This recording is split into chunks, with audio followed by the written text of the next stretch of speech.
So here's my favorite shot of the day straight out of camera.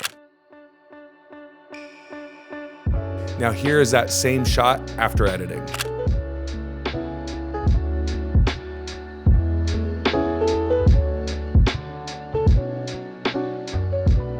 Now here's how I got those shots.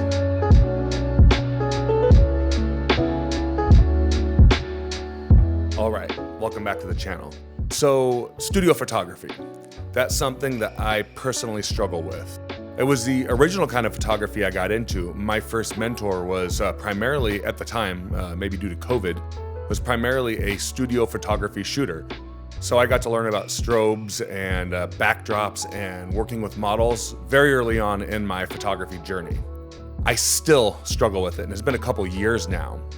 I'm lucky. My wife, she's always a wonderful model and she volunteers for me often. So I had this idea to do a shoot incorporating one of her belly dance costumes. She did her hair, she did her makeup, and she picked up the costume.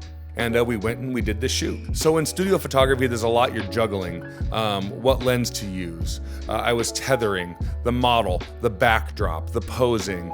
I was using 4 different strobes for this shoot. But there's a lot that can go wrong. It takes a lot of time to dial in, at least in my experience. It's still very challenging for me, which is one of the reasons I do it a lot. I want to get better, and if something's challenging for me, I'm not gonna settle for that, so I'm gonna do what I have to do in order to get better at that thing. So here's my favorite shot of the day straight out of camera.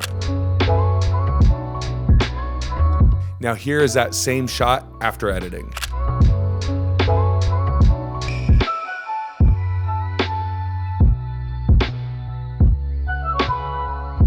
So here you can see my whole setup.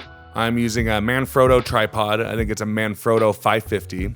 I'm using my Canon 6D Mark I, first generation, and I'm using my 70-200 2.8 Canon lens. Those are tethered to my laptop using a Tether Tools tether cable. I think if you Google Tether Tools, it'll take you to their website. From there, I'm using a Westcott FJ400, and I'm using that not as a key light, but as a fill light. Then I'm using my Westcott FJ80 as my key light. I'm using a little Neewer $20 flash as my backdrop light, and I'm using my Alien B 400 as a edge light. For my backdrop, I'm using Savage Universal Seemless paper, and I believe that color is cocoa. I have the little blue yoga block on the ground as kind of a marker showing where my lights are gonna hit. So with my first few shots, I'm just adjusting the lighting. With this first shot here, I noticed the body was too dark, so I needed to adjust my FJ400, and I also noticed that the edge lighting was too hot, so I needed to bump that down a little bit so I wasn't blowing too much out over there. So I'm adjusting the FJ400 fill light, and I'm adjusting the Alien B edge light here. For the second shot, I'm starting to see something emerge. For the shot, I was going for a old like Hollywood look. You know how they have the face really brightly lit and the rest of the shot is dark? That's really what I wanted to capture here, kind of that old Hollywood style lighting. In order to do that, you really need to focus the light on the face, and for the life of me, I could not find the grid for my FJ80. Now the FJ80, at least the pack I got, came with a grid, and I searched high and low, I could not find it anywhere. So I'm noticing that the light is spilling over to the arm, and I really just want to focus that light on the face. I realized that no matter what, some of it's gonna get over here, but I was seeing far too much for the look that I was going for. So here I'm trying a couple different fill light placements, trying to get that FJ400 to where it's really brightening up that dress because I want that dress to pop. So when I was adjusting all these lights, I had a thought. What if I used my lens hood as kind of like a grid or like a snoot to focus that light directly on Liz's face? So move my FJ400 around a little bit, try to really make that dress pop, and then put my lens hood over my FJ80, use a little bit of gaff tape around there to really focus that light on Liz's face. And figured I'd give it a go. One of the beauties of tethering is that you can do edits and then apply that to the photos as they come through. So I'm starting to like the focus from the light in these photos, but it's still getting over on her arm. Not as much as getting down low, but I'm still getting her arm far too bright for what I'm looking for. But the lens hood is working, and the placement of the FJ400 is really making that dress pop.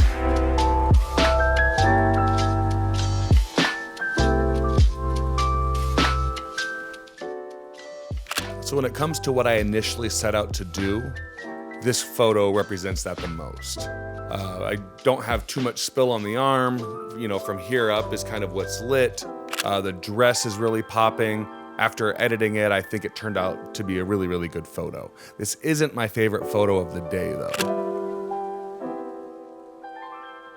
This is actually my favorite photo of the day. It was a candid photo. We weren't expecting this to be a good photo. We were literally just testing the lighting, but something about the way the body falls when she's not being posed, the facial expression, almost like the careless, like, here we go again. It's just, I love everything about this photo. This is one of the reasons I look through every shot from the shoot. I don't like doing the, just taking out the chunks around when I think everything's gonna look right. I like going through and looking at everything because oftentimes you'll find shots like this which are completely unexpected. Here's a couple more that came out good from the day. I did throw a Cinebloom filter on for a time just to see how it would look with this style of shoot, this style of photography. It turned out okay. Not my favorite though. So that about wraps it up. I hope you enjoyed the video. If you haven't already, please like this video, subscribe to the channel, and turn on the notification bell so you know when I release a new video. Thank you so much for watching, and we'll catch you next time.